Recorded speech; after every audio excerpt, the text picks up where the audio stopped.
Le grand dialogue. Sigika Foba. Le grand dialogue de l'émission de débat du studio Tamani sur votre radio. Chenni Beri. Halud Mauni. Chenni Beri. Sigika Foba. Le grand dialogue. Lamembao ani lajalkelaw ka fɔ aw ni ɲantuma hanya la kɔrɔsi ka fɔ ko min ye orientation ye lɔgɔliden minnu ye defu kimɛli ka o sɔrɔ ka fɔ olu ka orientation ko ka fɔ ale gansira tarata tɛmɛnen yɛrɛ a bɛ deli ka kɛ cogo min na san tɛmɛnen tɔw la ka fɔ ɲinanta ale ma kɛ ten ka d'a kan minnu bɛ wele ko école réguliers ka fɔ olu bɛɛ lajɛlen ka orientation ale yɛrɛ kɛra nka a kɔni yirala k'a fɔ ko orientation ko o tɛ lɔgɔliko gɛlɛya k'a fɔ a ɲɛnabɔ ka kɛ ni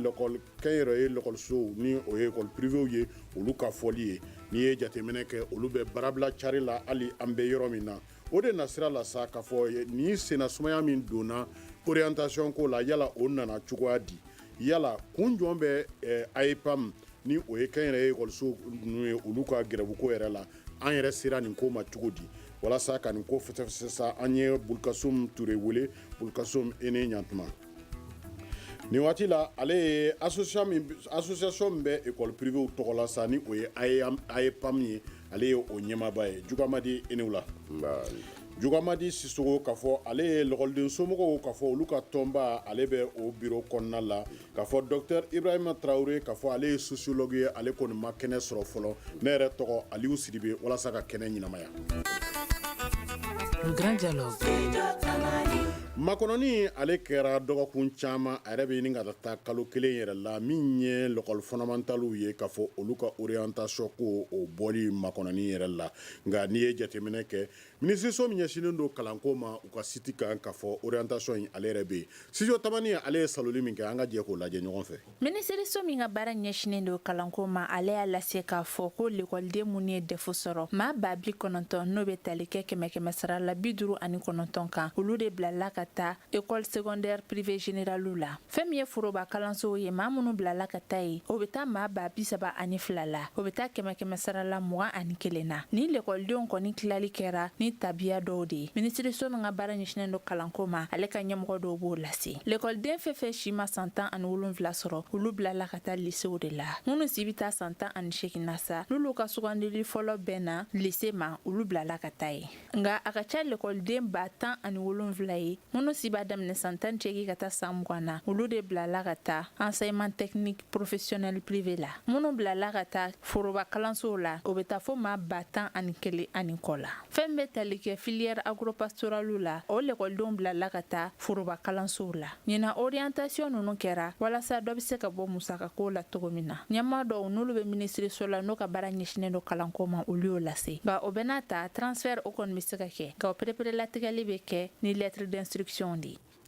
Jugamadi Sisogo k'a fɔ aw ka denmisɛnw k'a fɔ u ka taabolo ko olu yala filɛ nin ye e yɛrɛ ye jateminɛ jɔn kɛ nin ko la. Ayiwa tabarikala an sira hɛrɛ la k'an tɔ tile hɛrɛ la Sidibe filɛ ka kuma ɲininkali min tɛ mun na sisan denmisɛnninw ninnu ka orientation na ɲinan yɛrɛ kɔni ne ma foyi faamuya parce que ministre ma anw sen don a la dɔɔni hali dɔɔni o san na ni ma hakili b'a la Agɛrɛlaf ye anw sen don a la f'an taara fo Segu an ye dɔgɔkun kelen ma dɔ tile 5 ɲɔgɔn kɛ walasa ka se ka kuma kɛ ka bɛnkanw sabati mais ɲinan taw ma fɛn fɔ an ɲɛna dɛ bon an kɔni bɛ mɛn dɔn kɔnɔ an b'a dɔn kɔnɔ a tɛ se ka kɛ ka ɲɛ parce que caman bɛ yen u si hali n'a y'a sɔrɔ u bɛ san 17 la dɔw bɛ yen bololabaara ka di école professionnelle ka d'u ye ne ko m'a dɔn a mana u m'a sɔrɔ parce que hali sisan tulo b'a kuma na tuguni ko mɔgɔ caman bɛ u y'a ɲini u ma se k'a sɔrɔ mais dɔw bɛ yen a bɛ san 17 la baaradegi ka d'a ye ne hakili la ko n bɛ se ka taa o yɔrɔ la mais pour le moment kɔni u ma fɛn fɔ an ɲɛna u m'anw wele k'a baara kɛ ɲɔgɔn fɛ vraiment an yɛrɛ kɔni sigilen n'o misi y'an kɔnɔ. Bulkasum Ture k'a fɔ lɔgɔliden ninnu k'a fɔ u bilara ka taa écoliso kɔnɔna la aw ye écolisotigiw ye kɛnyɛrɛye écolisotigiw don yala aw wasara nin ko la wa. Bon ɲininkali min kɛlen filɛ nin na n bɛ nisɔndiya n'a jaabili ye an nisɔndiyara a n'an ma nisɔndiya o bɛ dépend kuma n'a fɔcogo la parce que baara o baara n'a bɛ kɛ a bɛ kɛ sariya dɔ de kɔnɔ n'i da donna kuma min na i fɛla bɛ se ka fɔ o la i bɛ se ka dilanni min k'o la i b'o fɔ mais ni fɛn min ni i da ma don a kuma la f'a baara kɛra i kɔ ka na a résultat yiri la i ka fɔta ka dɔgɔ o la kosɛbɛ o de kosɔn hali kunu sɔgɔmada fɛ assemblée la ministre kun bɛ an ka commission na commission éducation parce que ne ye député assemblée la n ye commission éducation mɔgɔ ye an bɛ taa ɲɔgɔn ye kun cɛ yɔrɔ min na n y'a ɲini a fɛ k'a fɔ kunu weleli orientation kuma ma fɔ a kɔnɔna la mais n'o y'a sɔrɔ a bɛ se ka jɛ n'a ka cadre dɔ créer parce que anw ye partenaire de fɛnɛ système éducatif la an bɛ se ka orientation ye kuma fɔ cogoya min na parce que fɛla b'an fɛ k'a di a la donc o kɛra kunu donc réunion bannen tuma min na a y'a jira k'a fɔ a ka segal de ye orientation opération bɛɛ diriger donc a bɛna fɔ ɲɛna maintenant n'a ka service technique o bɛ se ka an reçoit cogoya min na pour que min b'an fɛ an ka fɔ la donc a ka ca la ni an sigir'o kuma kɔnɔ min b'anw fɛ an bɛ se k'a bɛɛ développer ni jaabi min b'u bolo fana u bɛ se k'o jaabi di an ma mais an bɛ don min na ko bi kɔni an kɔni ye min ye ani an ye min kɔlɔsi a la o b'an wajibiya en tant que partenaire an n'o y'a sɔrɔ denmisɛnnin hakɛ dɔ bilara ka na an fɛ yen a ka ca ka tɛmɛ public ta kan an fɛla k'o fɔ a kɔnɔna la parce que an ka jama cayali ka tɛmɛ public ta kan o tɛ parce que a ka di état ye an ka jamaba sɔrɔ ka tɛmɛ public kan c'est parce que public ka capacité d'accueil limite de b'a la n'u y'a rempli cogo o cogo o bɛ jɔ hakɛ dɔ la n'u jɔra hakɛ min na anw ye partenaires ni acteurs ye o tuma o b'o da anw ma anw bɛ baara kɛ n'o ye mais tant que olu ka capacité d'accueil kɔni ma satisfait u wajibiyalen tɛ fiyewu u ka mɔgɔ di anw ma parce que o bɛ se k'a bɛɛ di état ma ni état bɛ se a kɔrɔ donc baara kɛra critère minnu ka o fɛ yen n'u y'o ɲɛfɔ anw ɲɛna jaabi minnu b'anw fana fɛ k'a fɔ a la an b'o opposé o la parce que ne min filɛ ka kuma ni commission d'orientation la n ka ca san 15 a bɛ san 20 bɔ n bɛ participer a la région kɔnɔ Bamakɔ kɔnɔ n bɛ participer a baara la donc aujourd'hui n fana ye mɔgɔ ye min bɛ se ka ɲɛfɔli kɛ a kɔnɔna la. mais e yɛrɛ ka jate la yala nin wagati in bɛɛ nin bɛɛ kɛra ka orientation makɔnɔ o de filɛ nin a tun b'a kun bɔ. bon a bɛ dépend minnu y'a baara kɛ parce que n ye kuma minnu mɛn k'a sɔrɔ an ma sigi kuma kunna o ye mun ye orientation a dulonna budget de la enveloppe budgétaire dɔ de définina k'a fɔ maintenant ka orientation kɛ k'a da o enveloppe budgétaire kɔnɔna la n y'a mɛn k'a fɔ baara kunfɔlɔ minnu kɛra nombre d'élèves mun kan ka taa privé la a yira k'a fɔ n'o nombre d'élèves taara privé la pour le nouveau n'olu ye minnu passera DEF la ɲinan état bɛ sɔn ka wari min sara la a bɛ sɔn ka se miliyari 18 ma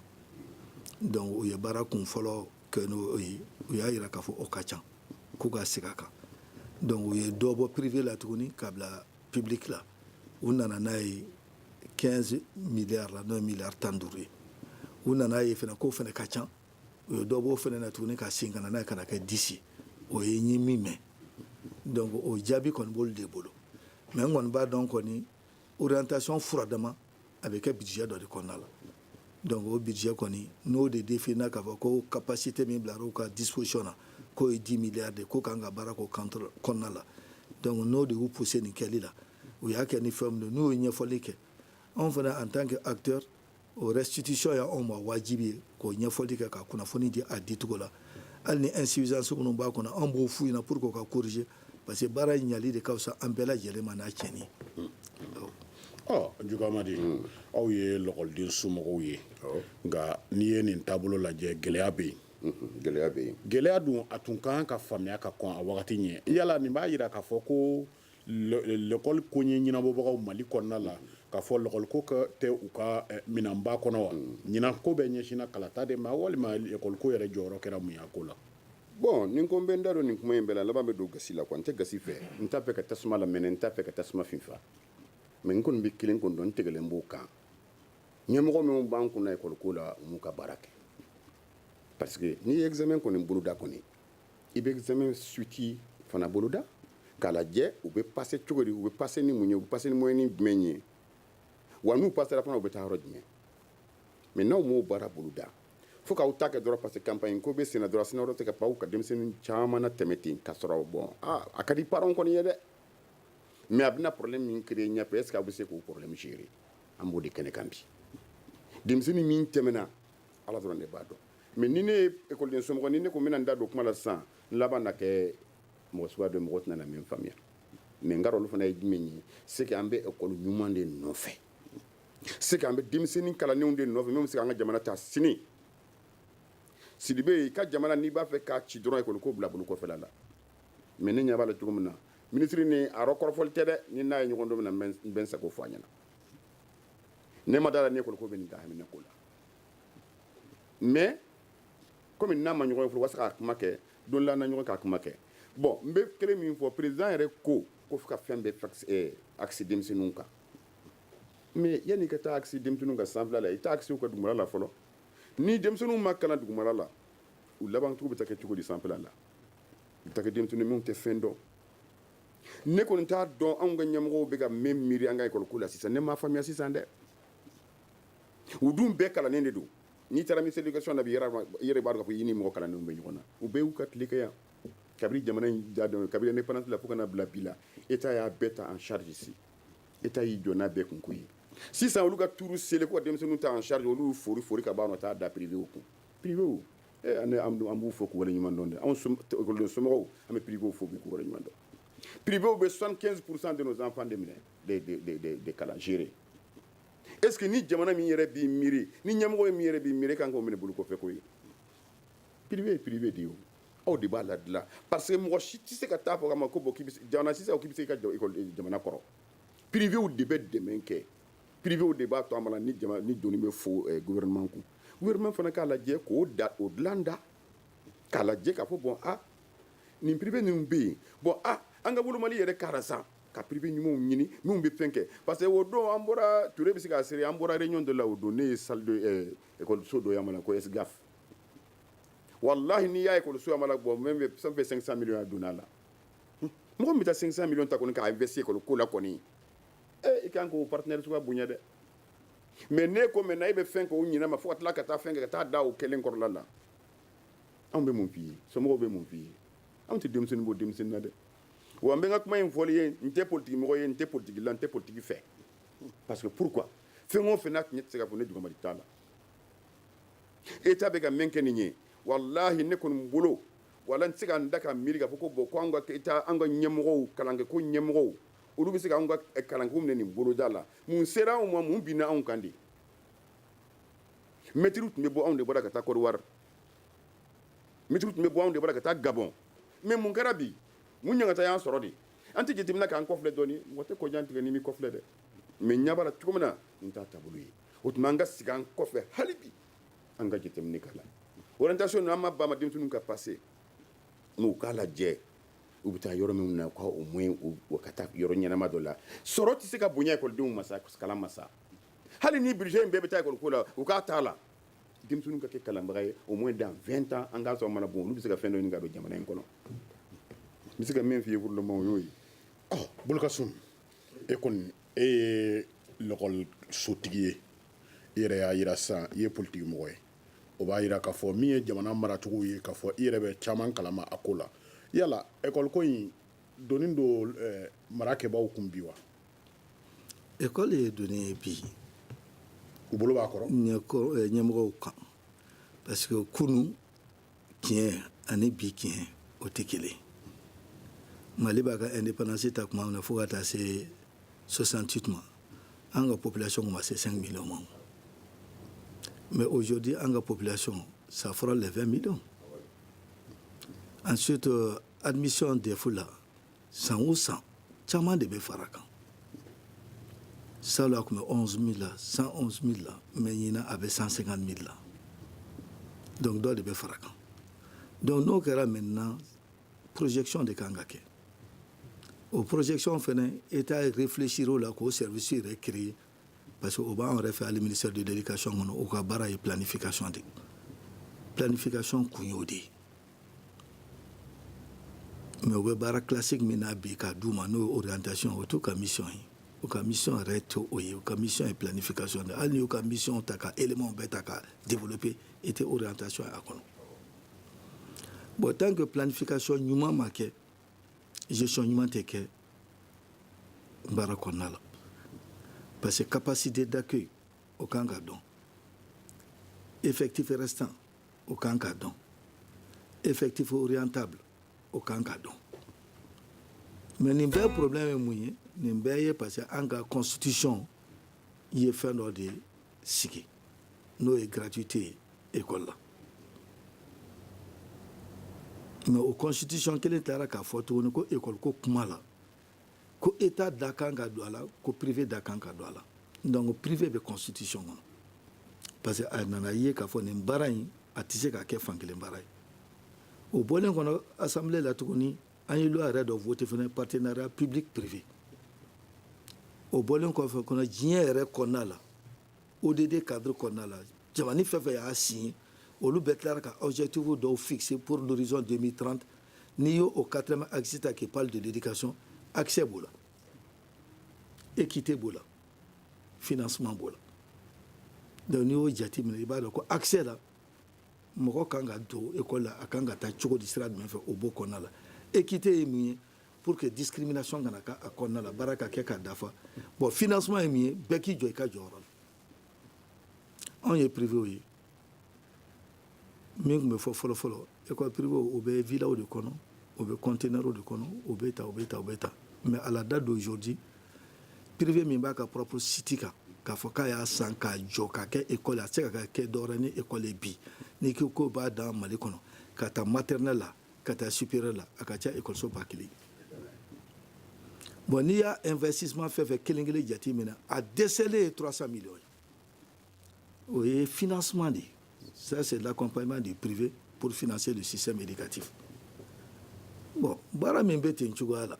o acteurs olu tɛ se ka kɛ bolo kɔfɛ mɔgɔ ye o mɔgɔ si tɛ se ka kun di kuntigi kɔfɛ peut-être ko dɔ bɛ se k'olu kɔnɔna fili nin baara in na anw ka ɲɛfɔli fitinin dɔ kunkurunin dɔrɔn o b'u bɔ a kɔnɔ mais n'i y'a fɔ ko i yɛrɛ bɛ fɛn bɛɛ centraliser i ka niveau la i yɛrɛ kelen bɛɛ bɛ décision bɛɛ ta k'a kɛ maintenant la ko anw de maître ninnu sujet ye n'anw ye min dicté a bɛ kɛ ten cogoya de la i bɛ fɛn ɲuman caman bɛ yen i b'o o lafili k'o ye kolon ye k'a sɔrɔ o ka ɲi dɛ donc o de bɛ yen.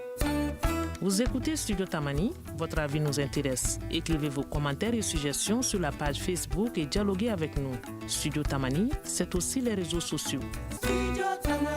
ka segin ka na kumaso kɔnɔna la a da bɛ fɛn min na sa o de ye ko ɲinan defu sɔrɔlaw olu ka orientation ko ale bɔra nka a bɔra ka lakɔli to gɛlɛya kɔnɔna la ka da kan kɛnyɛrɛ ekɔliso kɔnɔna la baarabila cari ale bɛ yen walasa ka nin ko yɛrɛ warakala an ye ci bila min ye Bulkasum Ture ma k'a fɔ ale ye ɲɛmaa ye association des écoles privées agréées du Mali kɔnɔ ni o ye AEPAM yɛrɛ ye Jukamadi Sisoko k'a fɔ ale ye fédération min sigilen don lakɔlido somɔgɔw tɔgɔ la k'a fɔ ale ye o kɔnɔ mɔgɔ dɔ ye o tuma na da bɛ fɛn kelen min na an bɛ taa ɲɛ o de la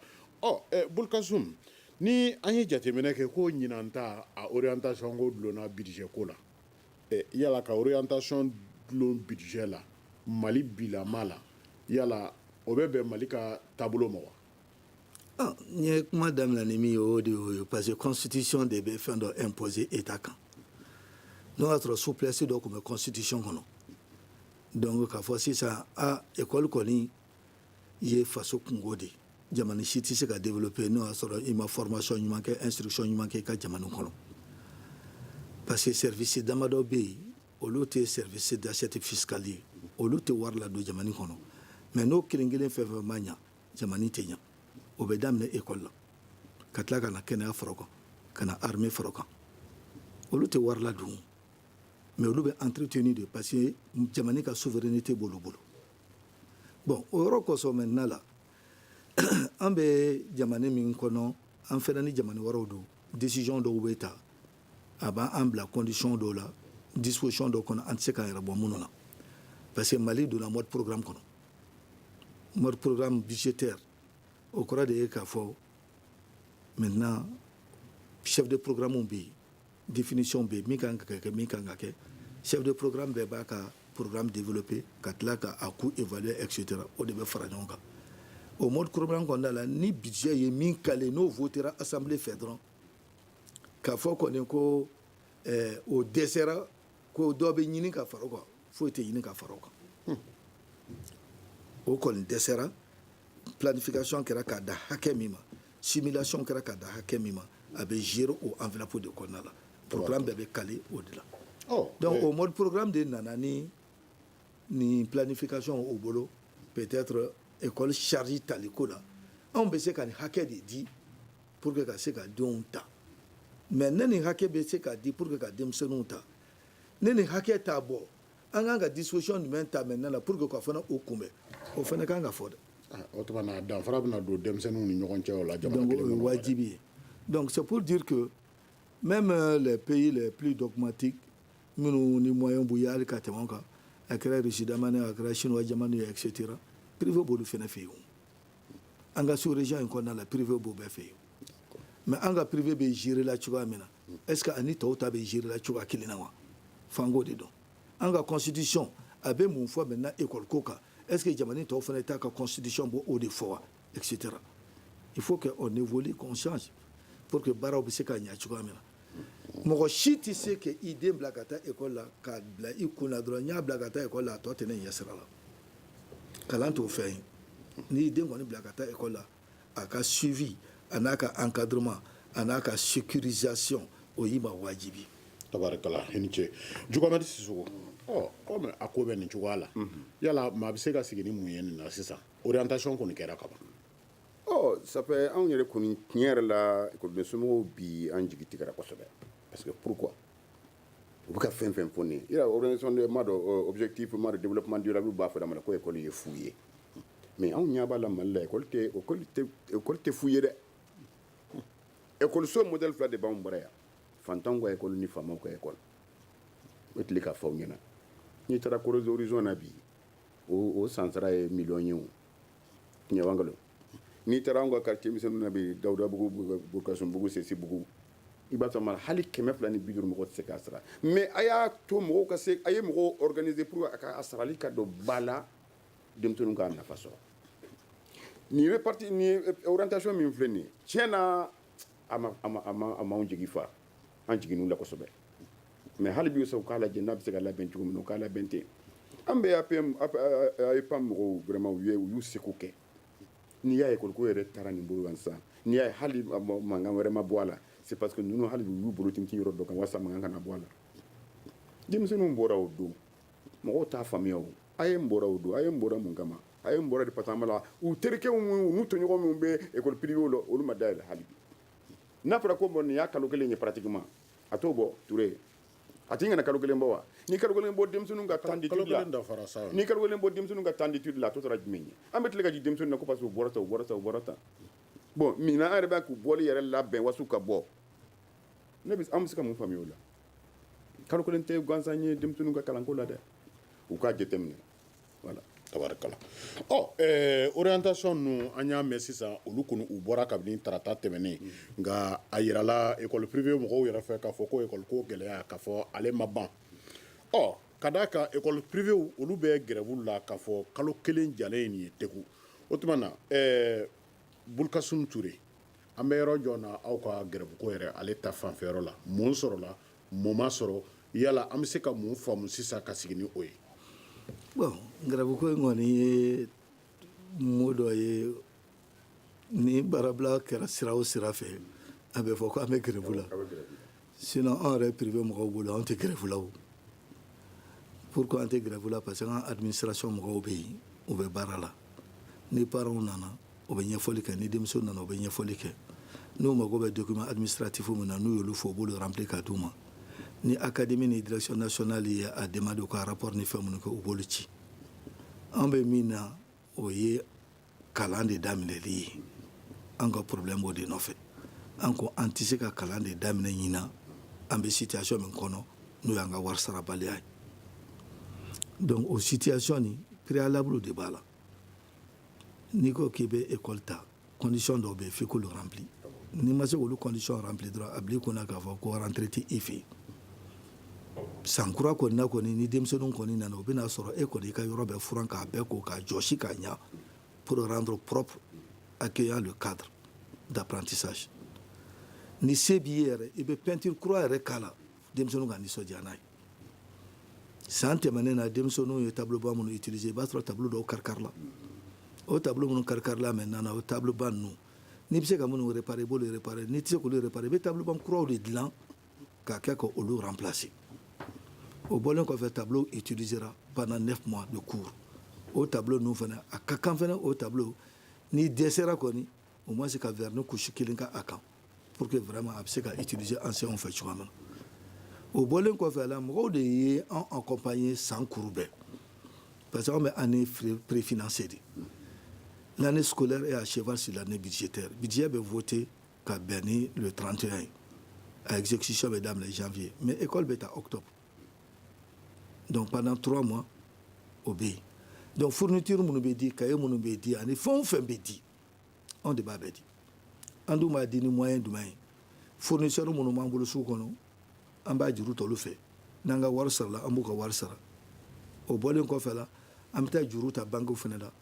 ka contrat kɛ an n'olu cɛ jusqu'en fin juillet ka bila an kunna k'a fɔ ni fin juillet sera o b'a sɔrɔ an ka wari sɔrɔla an b'u ka wari segin u ma pour nous permettre de fonctionner ka mètre sara ka ji sara ka courant sara ka fɛngɛw kɛ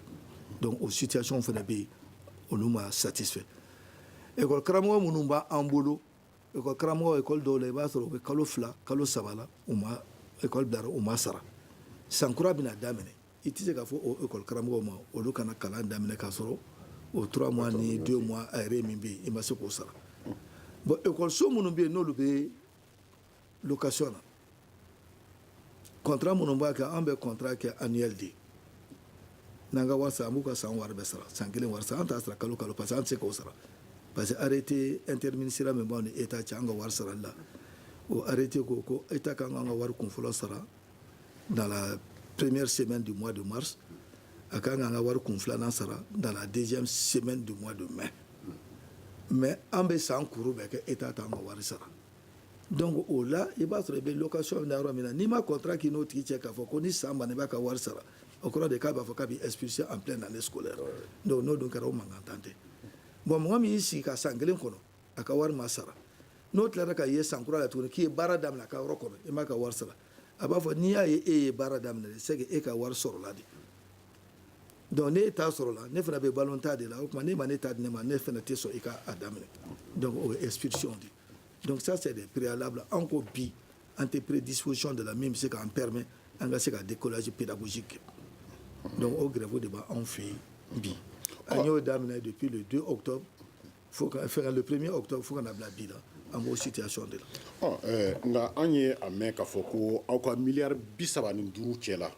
k'a fɔ miliyari 25 dira aw ma nka minnu bɛ o sɛbɛn minnu b'o o sɛbɛntiya k'a fɔ miliyari 6 ni buruburuni 6 k'a fɔ ko école privée promoteur minnu bɛ bamakɔ ka d'a kan perepere tigɛra minnu bɛ marabolo kɔnɔna la olu ka sɛbɛnfura bɛɛ dafalen don nka bamakɔtaw de ye miliyari 6 ni buruburu 6 in k'a fɔ olu dɛsɛlen bɛ k'u ka sɛbɛnw yɛrɛ labɔ yala o kibaruya kan e bɛ se ka mun de fɔ jama ɲɛna i b'a dɔn kuma o kuma n'i b'a fɔ hɔrɔnya la i k'a fɔ ni tiɲɛ ye o de ka fisa mais n'i ye fɛn o fɛn fɔ k'a sɔrɔ tiɲɛ tɛ minnu b'a mɛn i b'u tɔɲɔ parce que i b'u bila ka kuma fɔ min tɛ tiɲɛ ye minnu b'a sidɔn i b'olu ɲugu i la hɔrɔnya la parce que u b'a fɔ ko an ka nin ɲɛmɔgɔ kɛra nkalontigɛla ye o ye kojugu de ye relation na à la date d'aujourd'hui wari nin tɛ ɲinan privé ka wari kun tɛ 35 milliards 32 milliards de kun don dɔw b'a 32 milliards kan kunu ministre yɛrɛ tun bɛ commission na a ye situation présentée a ko 32 milliards nin kan bi min sarala la 25 milliards dɔ b'o o sanfɛ a tɔ tora min ye ça fait 6 milliards 600 millions ou 6 milliards 200 millions comme ça mais ne bɛ c'est-à-dire souvent moi je me pose la question est-ce que milliard ni fɔli ma nɔgɔ mɔgɔw ma ka tɛmɛ milliard ni yɛrɛ ye fɛn min ye mɔgɔw b'o dɔn milliard kelen ye million ba kelen de milliard kelen o ye million ba kelen de n'a fɔra ko million ba non a ka bon hakili ma donc o ye école so joli ye Bamakɔ kɔnɔ yan rive gauche ni rive droite académie fila la il y a 465 établissements min bɛ fonctionner o 465 la situation min présentera 120 sera la rive droite là en frais scolaires pas en demi-bourse 50 sera la rive gauche là en frais scolaires pas en demi-bourse sur les 13 milliards de Bamako 4 milliards de Sarala à la o yɛrɛ ka fɔ la situation min présentera anw na kunu an ko ko ka dɔ sara la tɛ o an ko ko k'a sara de parce que n'a ma sara e ti nin ka wari sɔrɔ k'a di kɛrɛfɛmɔgɔ ma o ne dun kɛrɛfɛmɔgɔ ma wari sɔrɔ ale tɛna se ka kalan kɛ o de kama kunu n y'a question posé ministre kunna n'a bɛ fɛ école nin ka kɛ à 2 vitesses a k'o fɔ an ɲɛna minnu ka wari sara olu ka kalan daminɛ minnu ka wari ma sara maintenant olu ka to f'u ka wari sɔrɔ ka so n'a kun ye n jaabi k'a fɔ ko awɔ k'ale sɔnna a ka kɛ ten ne tun bɛ conférence de presse kɛ n bɛ promoteur wele n b'a f'u ɲɛna k'a fɔ o ye ministre ka position c'est pour dire que écoledenw minnu ma anw bolo an ka position a ma varié an ko k'an ka wari bɛɛ de sara n'u y'an ka wari bɛɛ sara an bɛ baara daminɛ n'u m'an ka wari bɛɛ sara anw tɛ se ka baara in daminɛ parce que ni baara in kɛra a bɛ kɛ fankelen baara ye or les enfants sont soumis aux mêmes évaluations les enfants sont soumis aux mêmes examens et c'est les enfants du même pays donc finalement maintenant mun bɛna kɛ minnu ka wari ma sɔrɔ k'a sɔrɔ u ka faute fosi t'a la olu ka écoledenw laban bɛɛ bɛ b'u fɛ yen ka taa minnu ka wari sɔrɔla maintenant k'a fɔ k'u bɛ transfert kɛ ka taga yen donc o b'o kɛ maintenant o laban mun ye o ye école datuguli de ye donc anw tɛ se ka contribuer an yɛrɛ ka rang fragiliseli la ani ka affaibli o de kama an ka position o ye. Une réaction, Un avis? Un commentaire. Réagissez sur la page Facebook de Studio Tamani et restez connectés avec nous. Studio Tamani sur les réseaux sociaux pour vous faire entendre. ka se ka na kumaso kɔnɔna la yan nɔ ani bulkasum ture k'a fɔ ni ale a ye pam ɲɛmaba yɛrɛ ye jukamadi sisoko k'a fɔ ekɔliden somɔgɔw k'a fɔ olu ka tɔnba ale ye o mɔgɔ ye da bɛ fɛn min de la o de ye k'a fɔ ko orientation ale kɔni kɛra mali kɔnɔna la nka hali bi gɛlɛya ale ma ban ka da kan kɛ yɛrɛ ye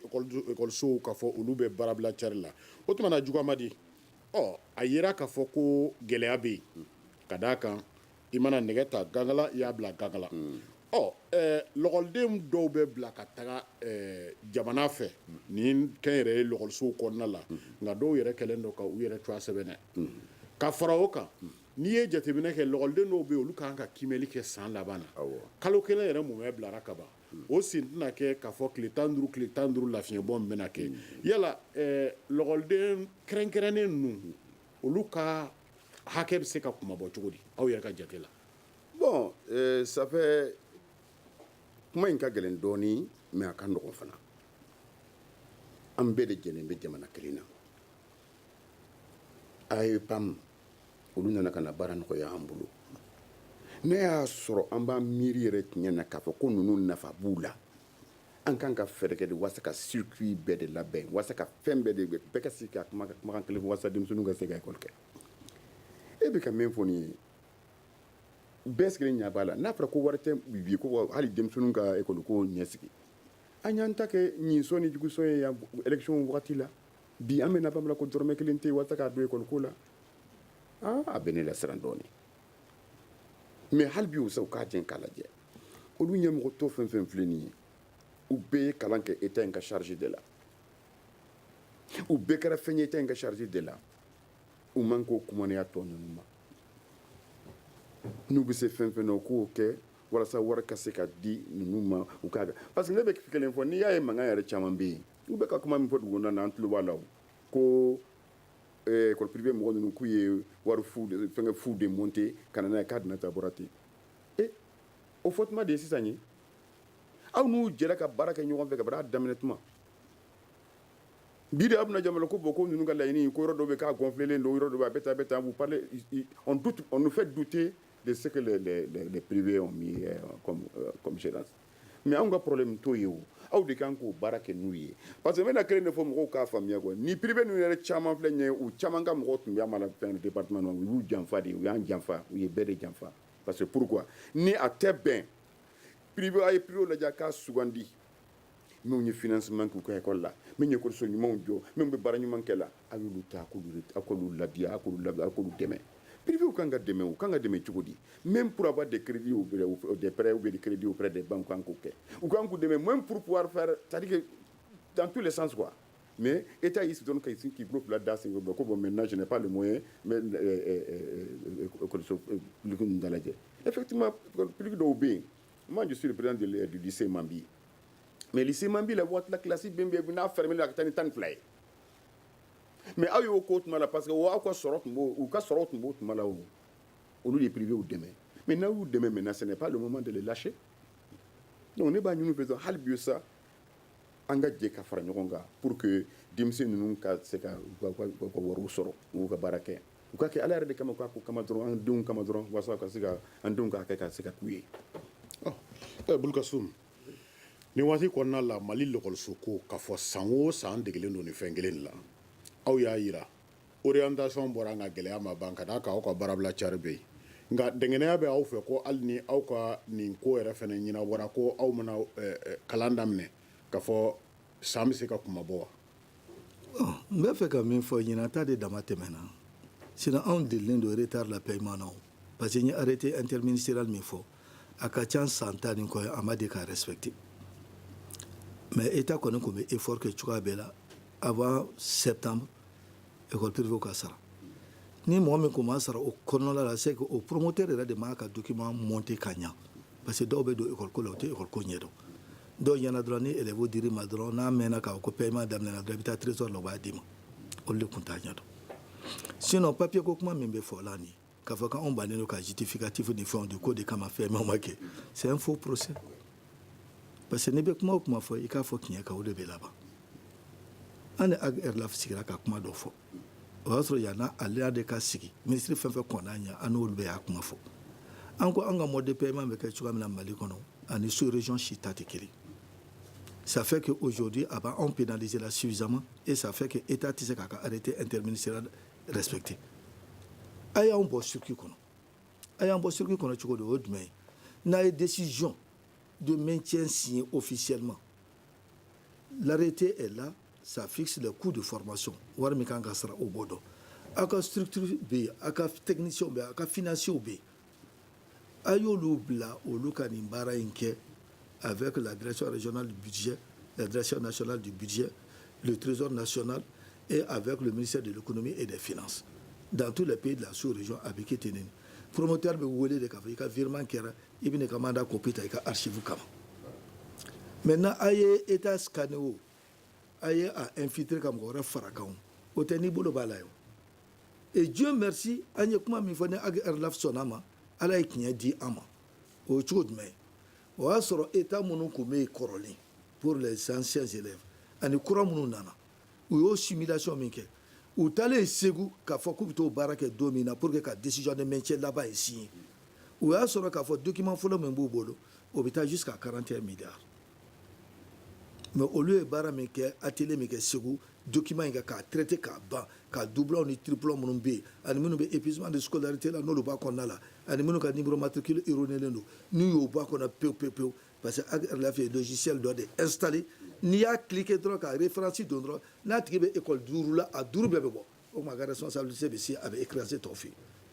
donc de 41 milliards a jiginna ka na 32 milliards nous on a applaudi on a dit ça c'est une très bonne chose parce que ça nous met à l'aise ça évite que vraiment état kana trop perçu kana kɛ k'a sɔrɔ a tɛ yen donc anw m'o baara kɛ o olu de y'o baara kɛ k'o simulation kɛ ka tila k'a ta académie par académie établissement par établissement maintenant la min kan ka siri en frais scolaires et en demi-bourse k'o calcul fana kɛ k'a ban pewu ka dossier bila ka taa direction régionale du budget la ka taa direction nationale du budget la ka dossier remonter jusqu'au ministère de l'économie et des finances a ka viser o ma ka DRB wele ka d'u ma k'a fɔ wala ɲinan a bɛ sarali kɛ nin base nin kan u y'anw wele k'a fɔ a ko papier kelen de bɛ document in jɛ ko kuma u b'a ɲini promoteur fɔ ko papier di o ye mun ye o relevé d'identité bancaire n'o ye RIB ye parce que i ka wari tɛ se ka virer ka compte kɔnɔ k'a sɔrɔ i ma fɛn di a bɛ fɛn ka min na anw ye instruction d'an ka mɔgɔ ma dans les 72 heures bɛɛ k'i ta déposé donc anw bolo an bɔra baara kɔnɔ mais paiement de nana daminɛ maintenant la an nana ye gɛlɛyaw kɛra la maintenant par solidarité de corps parce que ko daminɛna Kayi ka taa Sikaso mɔgɔkaw nana o sen don a la donc maintenant on nana fɔ ko ka état individuel kɛ tuguni an ko ça c'est un recul à cette phase là aujourd'hui n'an donn'o kɔnɔ dɔrɔn o kɔrɔ de ko janvier bɛ se ka sɔrɔ dɔw ma sara parce que fɛn bɛɛ ka ka a kuma la o de ka fisa et ne ni directeur national du trésor ka entretien kɔnɔna la n y'a fɔ a na je vous concède votre développement i ye fɛn fɛn fɔ directeur ne sɔnna mais n bɛ fɛn kelen de ɲini fɛ dans le cadre partenarial a ko ye mun ye n ko faites une réquisition toute dépense budgétisée même par insuffisance de pièces peut être payée sur la base d'une réquisition on a une réquisition que on a mɔgɔw ka se k'a sara an ka bɔ nin kɔnɔ ne fana en tant que premier responsable des promoteurs d'écoles privées ne fana bɛ layidu d'i ma que je vais instruire à tous mes gens de faire ces états individuels k'a circuit bɛɛ kɛ k'a déposer avant la fin de l'exercice budgétaire a ko k'a tɛ sɔn n'a ma état déposé ale t'an sara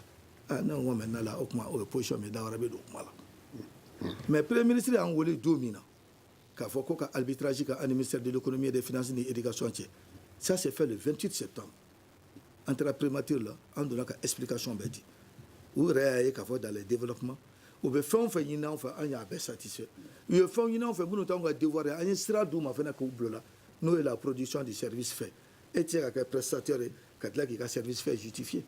min y'i bila baara la o de bɛ se k'a fɔ i ye baara in kɛ k'a dafa ou i ma kɛ k'a dafa an y'o explication bɛɛ di o don na chef de cabinet min ye premier ministre ka fɛngɛ ye a ye instruction di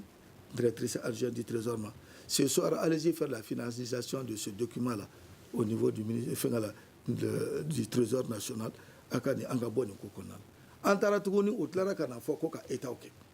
ko ni état ma kɛ comme an b'a kɛ cogoya min na ko kuma ko wari nin tɛ sara information dira man camarade fɛ vendredi le lendemain on avait une assemblée générale j'ai dit nin ko in bɛ cogoya min na sisan u bɛ fɛ k'an kɛ tɔgɔtigi de comme bɛn kun kɛra nin kan n'u yɛlɛma k'a kɛ nin ye k'a sɔrɔ an dun b'a dɔn mali région dɔw bɛ yen kulukoro sarala kati sarala kita sarala minnu buguni sarala minnu ma ani masigi minnu ma état kɛ fiyewu fo u y'a kɛ sur la base de documents élaborés anw kana tɔgɔ ta ne bɛ instruction di aw bɛɛ ma lundi est le premier au plus tard le 2 bɛɛ ka tɛ ka état déposé sur l'étendue du territoire an ka bɔ nin ko in kɔnɔ donc depuis le 2 octobre il n'y a pas une seule école privée qui n'a pas déposé ses états de paiement au niveau de la PRI. Ok. Kurun kɔni bɛ ɲini ka na se siyan ma mais aw yɛrɛ bolo fura jɔ bɛ nin ko la bi. non fura min bɛ nin na aw ye min kɛ sisan kɔnɔbara dayɛlɛ n'a ye da de ye o aw y'an wele k'an sigi k'an ɲininka mais i bɛ si mɔgɔ min kungo la i bɛ tile mɔgɔ min kungo la ni dugu jɛra n'o y'i kan ko mun y'i ɲɛ bilen a b'i tɔɔrɔ dɛ. a bɛ mɔgɔ tɔɔrɔ. anw y'a fɔ an furadama que nous sommes acteurs du système éducatif. Le pouvoir est totalement régalien. Nous n'avons ni pouvoir de décision, ni pouvoir de sanction. Mais on a forcé aux propositions, à une décision, à alerter. Ça, c'est notre droit en partenariat qu'on a là. Ni ko gɛlɛyara cogo o cogo, an ka segin ka kuma n'an kumana an bɛ solution sɔrɔ. Hali anw ka paiement min filɛ nin ye a bloqué min filɛ n'u kun y'anw wele an bɛ proposition dɔ kɛ État ye dans les 24 heures an bɛ bɔ a kɔnɔ. Tabarikala. Mais ni anw ma wele depuis o ko daminɛna depuis mois d'avril an bɛ nin kuma kelen in na i tɛ miiri autorité fan si la ko ne ma min da don nin kuma na fo ka na école bila o kan an ka examen kɛ o condition na au moment où mes camarades même m'ont mis en minorité en assemblée générale pour dire que tant qu'à ma sera un examen que j'ai dit que moi en tant qu'homme politique de la majorité présidentielle vice-président de l'intergroupe de la majorité n'était ce qu'à année blanche infliger un pays parce que je n'ai pas de conséquences. Soit vous me déposez aujourd'hui en tant que secrétaire général, avec bois là, mais ne comptera la entité année blanche la même examen. Quand vacances béquet, faut m'assurer. École Kata, quand Kalokinenke jusqu'à la date d'aujourd'hui, on m'a voulu qu'un yiniga, ni mou de bé, à mes solutions de bien sur la etc. On reconnaît bolo kumato au coiffeur. Ok, kurun sira siyan ni waati na ɲinan orientation ko ka fɔ ale kɔni kɛra nka gɛlɛya bɛ hali bi ka da ka kɛnyɛrɛ ekɔlisow ka fɔ olu bɛ baarabila cari la o kɛlen don ka balan don kalanko yɛrɛ bɛɛ lajɛlen na mali kɔnɔ ni sikafɔ in kɛnɛ kan bulkasum ture ka fɔ ale ye AEPAM ɲɛmaaba ye ale da bɛ kuma la min ye jugamadi sisugo ye ka fɔ lɔgɔliden somɔgɔw ka fɔ olu ka lɔgɔliden somɔgɔw ka tɔnba ka fɔ ale ye o mɔgɔ ye nin waati kɔnɔna la an y'a yira u la cogo min na kurun ko ni ale sera siyan ma n'i b'a fɛ ka jɛmukan in lasɔrɔ bɔlɔlɔ sanfɛla la w3.studiotamani.org ni i b'a fɛ ka da don kuma yɛrɛ la ni yɛlɛnna studio tamani ye ale ka Facebook walima Twitter ale ka i bɛ se k'i da don a la yen walima ni ɲininkali yɛrɛ b'i fɛ ɲininkali barani 75 84 11 11 walima 75 84 12 ani 12 ni débat in ka fɔ ale labɛn kɛra studio tamani ka fɔ ale ka rédaction yɛrɛ bɛɛ lajɛlen fɛ fiɲɛw turukala o dɛfɛlen don Gayi Kante ale fɛ jabarani Peting Jara ne yɛrɛ tɔgɔ Aliyu Sidibe ka kow kalanso ɲɔgɔn na Muhamadu Ture aw k'an bɛn siɲɛ wɛrɛ. Le grand dialogue. Sigi Kafoba. إدواني ومقرن. Le grand dialogue de l'émission de débat du studio Tamani sur votre radio. شن بيري حالد مولي شن بيري